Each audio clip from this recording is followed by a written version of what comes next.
பிரதமர் ராஜீவ்காந்தி கொலை வழக்கில் தண்டனை பெற்று 25 ஆண்டுகளாக சிறையில் எடுக்கும் தங்களை விடுவிக்க முதலமைச்சர் ஜெயலலிதாவால் மட்டுமே முடியும் என்று பரோலில் வெளிவந்த நளினி நம்பிக்கை தெரிவித்துள்ளார். நெல்லையில் வசித்து வந்த நளினியின் தந்தை சங்கர நாராயணன் உடல்நலக்குறைவால் காலமானார். அவரது உடல் சென்னை கோட்டூர்புரத்தில் உள்ள நளினியின் சகோதரர் இல்லத்திற்கு கொண்டுவரப்பட்டது. தந்தையின் இறுதிச் சடங்கில் கலந்து கொள்வதற்காக நளினி இன்று காலை பரோலில் வெளியே வந்தார்.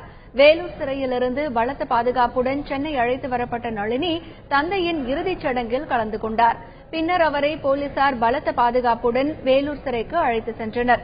அப்போது செய்தியாளர்களிடம் பேசிய நளினி 25 ஆண்டுகளாக சிறையில் வாடும் 7 பேரையும் விடுவிக்க முதலமைச்சர் ஜெயலலிதாவால் மட்டுமே முடியும் என்று நம்பிக்கை தெரிவித்தார். தங்கள் விடுதலைக்கு ராகுல் காந்தி குடும்பத்தினரும் ஒத்துழைக்க வேண்டும் என்று நளினி கேட்டுக் கொண்டார். தமிழ்நாட்டிலே இதுவரைக்கும் யாரும் 25 வருஷம் இருந்ததே கிடையாது. எங்க 7 பேரையும் விடுதலை செய்யறதுக்கு அம்மாவால மட்டும்தான் முடியும். அம்மாவை தான் நான் எதிர்பார்த்துட்டு இருக்கேன். அதுக்கப்புறம் சிறை நிர்வாகத்துக்கும் தமிழ்நாடு அரசுக்கும் என்னை எங்க அப்பாவுடைய இந்த ஈமச்சடங்குல கலந்துக்கிறதுக்கு நன்றி செலுத்துறேன். அவரும் எங்களுடைய விடுதலைக்கு ஒத்துழைச்சாருன்னு ரொம்ப ரொம்ப நிம்மதியா இருக்கு. குழந்தைக்காக அதை செய்யணும்.